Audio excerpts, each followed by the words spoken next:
2달 전만 해도 트럼프 대통령은 자신만만했습니다. 이민국이 할 일을 했을 뿐이라며 한국인 기술자 300명을 쇠사슬로 묶어 추방했죠. 그런데 지금은 어떻습니까? 27일 일본으로 향하는 전용기 안에서 트럼프는 완전히 다른 모습을 보였습니다. 내 심정을 알겠지만 나는 매우 반대했다며 발뺌하기 바빴거든요. CNN이 보도한 내용을 보면 트럼프의 다급함이 그대로 느껴집니다. 그들은 매우 복잡한 기계와 장비를 다루고 있다. 적어도 초기 단계에서는 인력을 데려올 수밖에 없다고 했습니다. 심지어 그들이 미국에 머물 수 있다고 말했다. 그들은 돌아올 것이라며 한국 기술자들이 다시 돌아올 거라고 단언했죠. 무슨 일이 벌어진 걸까요? 조지아주가 사실상 경제 붕괴 직전까지 몰렸기 때문입니다. 한국인 기술자들이 떠난 후 조지아주는 아비규환이 됐습니다. 현대차 LG에너지솔루션 합작 배터리 공장은 사실상 공사가 중단됐습니다. 현대차의 호세 무뇨스 사장이 공식 발표한 내용이 충격적입니다. 최소 2-3개월의 공장 건설 지연이 불가피하다는 겁니다. 하지만 현장 상황을 아는 사람들은 이게 낙관적인 전망이라고 말합니다. 실제로는 6개월 이상 지연될 수 있다는 거죠. 조지아주 서베너 경제개발청의 트립 톨리슨 청장은 절박한 목소리로 호소했습니다. 그들을 대체할 사람은 세계 어디에도 없다. 이 한마디가 현재 상황을 정확히 보여줍니다. 미국에는 전기차 배터리 공장을 지을 수 있는 기술자가 없다는 겁니다. 숫자로 보면 상황이 더 심각합니다. 조지아주는 2020년부터 2024년까지 인구가 22% 급증했습니다. 그런데 이 증가분의 절반이 한국인이었습니다. 현대차 공장 건설 때문에 한국인들이 대거 이주했던 거죠. 이들이 오면서 주택 건설이 붐을 일었고 한인 마트와 식당들이 들어섰습니다. 지역 경제가 완전히 살아난 겁니다. 그런데 지금은 어떻습니까? 한국인들이 떠나면서 주택 가격이 폭락하고 있습니다. 현지 부동산 업계 관계자에 따르면 일부 지역은 집값이 30% 이상 떨어졌다고 합니다. 한인 상권도 텅텅 비어가고 있죠. 조지아주가 한국 특수로 성장했다가 한국인 추방으로 붕괴 위기에 처한 겁니다. 더 큰 문제는 한국 기술자들이 돌아갈 생각이 전혀 없다는 겁니다. 이유가 뭘까요? 구금시설에서 겪은 치욕 때문입니다. BBC가 인터뷰한 한 한국인 기술자의 증언을 들어보시죠. 전화기가 동시에 울리며 작업 중단 메시지가 내려졌다. 그제야 무슨 일이 벌어졌는지 알았다. 휴대폰도 못 들고 끌려갔다. 가족과의 연락도 두절됐습니다. 구금시설의 환경은 최악이었습니다. 한 한국인은 물통에 거미 시체가 있어 바꿔달라고 했더니 간수가 스파이더맨이 되겠네라고 놀렸다고 증언했습니다. 곰팡이와 벌레가 득실거리는 시설에서 일주일을 보냈던 겁니다. 이런 대우를 받고서 누가 다시 미국에 가고 싶겠습니까? 이재명 대통령의 반응도 단호했습니다. 블룸버그와의 인터뷰에서 그는 명확하게 선을 그었습니다. 일부 근로자들이 심각한 트라우마를 겪고 있으며 귀국을 원치 않는다는 이야기를 들었다. 그리고 경고했습니다. 근로자의 안전과 합리적 대우가 보장되지 않으면 미국 내 공장 건설이 크게 지연될 수 있다. 이건 단순한 우려가 아니라 실질적인 투자 중단을 시사하는 겁니다. 실제로 한국 기업들의 움직임이 심상치 않습니다. 미국 애틀랜타 경제연구소가 조사한 결과를 보면 한국 기업 응답자의 57%가 미국 프로젝트 조정을 고려 중입니다.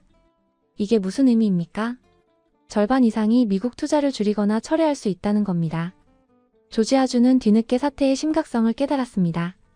브라이언 캠프 주지사가 직접 한국으로 날아왔습니다. 사태 발생 후 처음입니다. 그는 한국 기업 경영진들을 만나며 사과했습니다. 이번 사건은 매우 유감스러운 일이었다. 조지아 주정부는 사전에 통보받지 못했다. 캠프 주지사는 트럼프와 직접 통화를 나눴다고 합니다. 제조업 비자 도입을 논의했다는 거죠. 트럼프 대통령은 제조업 비자 도입 필요성을 잘 이해하고 있다. 긍정적으로 검토하고 있다고 캠프 주지사는 말했습니다. 하지만 이게 말처럼 쉬운 일일까요? 트럼프는 방안을 앞두고 외국 전문가를 위한 새로운 비자 계획을 준비 중이라고 발표했습니다. 90일 이내 단기 체류를 전제로 한 비자라는 겁니다. 하지만 한국 기업들은 이미 신뢰를 잃었습니다. LG에너지솔루션의 대응이 이를 잘 보여줍니다. 미국 출장을 전면 중단했습니다. 출장 중이던 직원들에게는 조기 귀국 지시가 떨어졌죠. 김동명 사장과 김기수 인사책임자가 직접 미국으로 날아갔지만 이건 구금자 지원을 위한 것이었습니다. 회사 차원에서는 미국 투자 전면 재검토에 들어갔습니다. 삼성전자는 어떻습니까? 텍사스 테일러 공장 출장 시 L1 비자 취득을 의무화했습니다. 비자 발급에는 몇 달이 걸립니다. 공사 일정이 크게 지연될 수밖에 없죠. 더 심각한 건 삼성전자가 이미 완공한 공장에 핵심 장비 투입을 보류하고 있다는 겁니다. 미국 브루킹스 연구소의 선임 연구원 분석이 전곡을 찌릅니다. 한국 기업들, 특히 전기차 배터리 및 자동차 산업 기업들은 미국에 대한 추가 투자를 꺼릴 가능성이 크다. 파장은 여기서 끝나지 않습니다. 월스트리트 저널이 이번 단속이 아시아 전역에 충격파를 일으켰다고 보도한 이유가 있습니다. 미국 상공회의소 아시아 담당 부회장을 지낸 선임 고문이 말이 핵심입니다. 정부는 혼란스러운 메시지를 보내고 있다. 아시아 기업의 돈은 원하지만 아시아 사람은 원하지 않는다는 것이다. 이는 아시아 기업들의 미국 투자 의지에 냉각 효과를 일으켰다. 실제로 중국과 일본 기업들도 미국 투자를 재검토하고 있습니다. 일본 니케이 신문에 따르면 미국에서 사업 중인 중국 기업의 절반 이상이 투자 축소를 계획 중입니다. 유럽 기업들도 마찬가지죠. 미국 경제 전문가들은 트럼프의 제조업 부활 전략과 강경 이민 정책이 정면 충돌하고 있다고 지적합니다. 한 손으로는 투자를 유치하면서 다른 손으로는 필수 인력을 추방하는 모순된 정책입니다. 조지아주의 경제 상황은 계속 악화되고 있습니다. 지역 매체 WRDW의 보도 내용이 충격적입니다. 한국인 구금 사태 이후 제지 공장들이 줄줄이 문을 닫고 있다는 겁니다. 수백 년 역사의 임업 분야가 무너지고 있습니다. 한 제지 공장 경영자는 한국 기업 투자로 지역 경제가 살아났는데 이제 모든 게 무너지고 있다고 토로했습니다. 조지아주는 이번 달 긴급 청문회를 개최할 예정입니다. 하지만 이미 떠난 한국인들을 어떻게 돌아오게 할 수 있을까요? 한번 깨진 신뢰는 쉽게 회복되지 않습니다. 한국 정부의 협상 전략도 완전히 바뀌었습니다. 통상교섭본부장이 최근 미국 출장을 마치고 돌아와서 한 말이 의미심장합니다. 미국 측의 일본과 한국은 다르다는 점을 최대한 설명했다. 일본은 미국의 요구를 거의 다 들어줬습니다. 하지만 한국은 다릅니다. 미국은 3,500억 달러를 현금으로 달라고 요구했습니다. 한국의 외환 보유고가 4,162억 달러인데 그중 84%를 내놓으라는 겁니다. 통상교섭본부장의 답변이 단호했습니다. 이를 현금으로 투자하면 외환시장이 어려움을 겪을 수 있기 때문에 절대 안 된다. 미국 경제정책연구센터의 딘 베이커는 한국 편을 들었습니다. 한국은 시간을 끌며 어이없는 요구는 거부해야 한다. 트럼프가 125억 달러의 수출액을 보호하기 위해 3,500억 달러를 지불하라고 요구하는 것은 말이 안 된다. 그는 더 중요한 경고를 했습니다. 트럼프는 합의를 한 이후에도 이를 언제든지 파괴하며 더 많은 돈을 요구할 수 있다.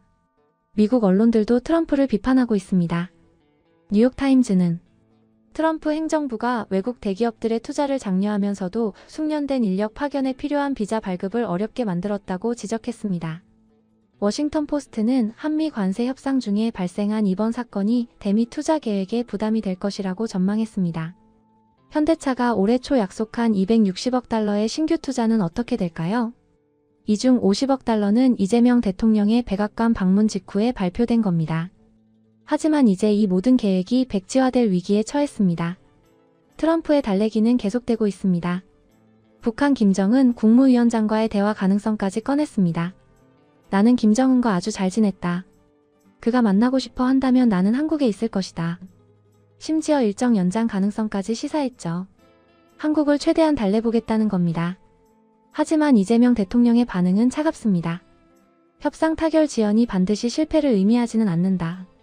버티기에 들어간 겁니다.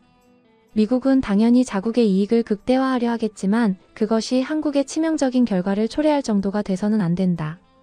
한국은 더 이상 미국의 무리한 요구에 굴복하지 않겠다는 의지를 분명히 했습니다. 한국 기업들에 대한 모색도 본격화되고 있습니다. 멕시코와 캐나다가 새로운 투자처로 떠오르고 있습니다. 한 제조업 전문가의 분석이 흥미롭습니다. 미국의 비용 대비 효율성을 따지면 멕시코나 캐나다가 훨씬 유리하다. 관세를 내더라도 한국에서 생산하는 게 나을 수 있다. 실제로 일부 기업들은 이미 멕시코 공장 증설을 검토 중입니다. 베트남과 인도네시아 같은 동남아 국가들도 대안으로 거론됩니다.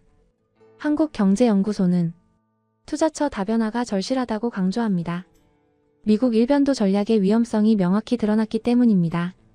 미국의 제조업 부활이 애초에 실현 가능했을까요? 숫자가 답을 보여줍니다. 미국 컨설팅 기업 딜로이트에 따르면 2033년까지 미국 제조업에서 380만 개의 일자리가 생길 겁니다. 하지만 실제로 채워지는 건 190만 개에 불과합니다. 절반밖에 안 됩니다. 이유가 뭘까요? 미국 지세대 2,000명을 조사했더니 제조업을 선호하는 비율이 14%에 그쳤습니다. 한미국 기업 경영자의 토로가 현실을 보여줍니다. 요즘 젊은이들은 암호화폐나 인공지능에 관심이 많다. 제조업은 더러운 일이라고 생각한다.